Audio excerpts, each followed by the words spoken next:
Vincent Collet, bienvenue derrière ce micro. Bonjour. Je rappelle que vous êtes cadre de secteur à la DSCE, Association de développement sanitaire Côte d'Émeraude, après avoir parlé de Caméléo, un dispositif assez récent, du baluchonnage. Lors de la précédente chronique, Vincent Collet, vous allez nous parler aujourd'hui de l'habitat inclusif. Tout à fait. De quoi s'agit-il ? Alors effectivement, déjà avant que le dispositif Caméléo n'existe, bien évidemment l'habitat inclusif est déjà quelque chose d'existant. Et là l'idée aujourd'hui, avec ce nouveau dispositif, c'est d'y répondre un peu plus largement. L'idée en gros de l'habitat inclusif aujourd'hui, c'est de s'inscrire quand même dans ce qu'on appelle le virage domiciliaire. C'est-à-dire, on est habitué dans les services à domicile, on intervient auprès des gens qui sont chez eux. Aujourd'hui, l'habitat inclusif, et on pourra citer deux exemples sur lesquels on intervient aujourd'hui, c'est de pouvoir vivre autrement pour les gens dans un espace de droit commun.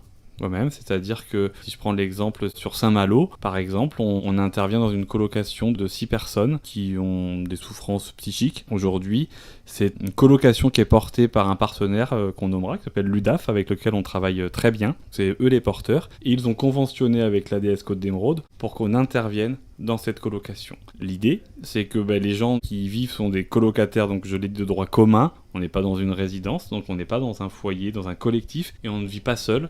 Parce que peut-être seul ce serait trop compliqué. Et puis il y a quand même malgré tout des professionnels qui peuvent graviter autour. Donc je pense que c'est quelque chose qui va continuer de pousser les habitats inclusifs parce que ça apporte une réponse à un public bien spécifique et bien identifié. Donc effectivement à l'ADS Côte d'Émeraude on souhaite bien évidemment s'inscrire dans cette démarche, notamment dans cette colocation sur Saint-Malo. On intervient dans le quotidien, à la journée, pour être soit sur le côté collectif où on va être dans la stimulation. Donc c'est aussi une autre manière de travailler.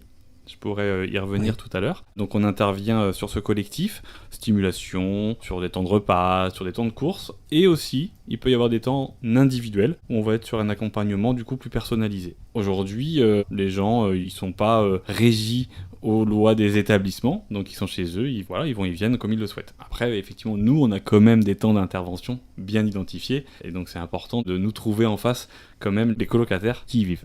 Sur l'axe des professionnels, c'est aussi important parce que ça vient développer d'autres compétences. Et donc on pourrait très bien, en poussant un peu les choses, parler d'attractivité des métiers. Puisque ça fait appel à peut-être demain d'autres professionnels qui se disent ah finalement le domicile, c'est pas que, et je fais exprès, je provoque, je fais du ménage chez Papy Ami. Et aujourd'hui, je pense que ce virage-là que l'on prend, il contribue aussi à ce changement d'image. C'est un secteur qui va recruter dans les années qui viennent. Tout à fait.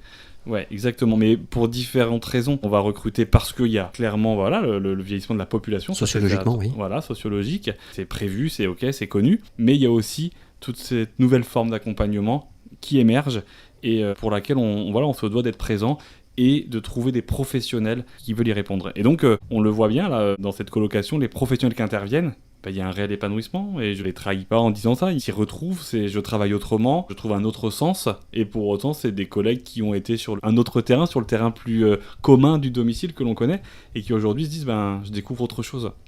Donc ça c'est chouette. Après c'est un profil. Encore une fois. Donc l'habitat inclusif, ça a vraiment ce double regard sur le virage domiciliaire, donc les gens qui vivent dans un autre espace, une nouvelle forme de vie, d'habitat, et puis l'axe professionnel. Près, de l'autre côté de la Rance, sur le pays d'Inardais, cette fois, on va être plus en soutien administratif, toujours par une convention, alors avec les collègues de Diadème, pour le coup, où là c'est une colocation de personnes qui souffrent de trisomie 21, donc un public bien spécifique. Les professionnels qui interviennent sont salariés de l'ADS, mais ils sont arrivés cette fois avec le groupe Diadème. C'est pas des professionnels qui étaient déjà à l'ADS à qui on a proposé, donc c'est encore un autre schéma.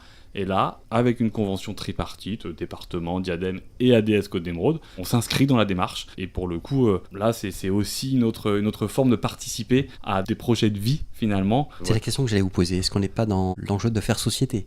Si, tout à fait. Société inclusive. Aujourd'hui, l'inclusion, on en parle et on le met à toutes les sauces, mais je pense qu'il prend son sens et il va continuer de le prendre. C'est-à-dire de ne pas marginaliser des personnes. Vivre ensemble et tous ensemble. Donc ça, c'est plutôt important. Et aujourd'hui, on va voir d'autres projets émerger et on essaiera de répondre présent, encore une fois, parce qu'on a des collègues qui ont les compétences, les appétences, le souhait en tout cas de prendre ce virage. Ça, c'est plutôt chouette et vraiment, il y a un épanouissement des professionnels et puis, encore une fois, en fond, c'est répondre à des besoins. C'est toujours ça. Répondre à des besoins quels qu'ils soient.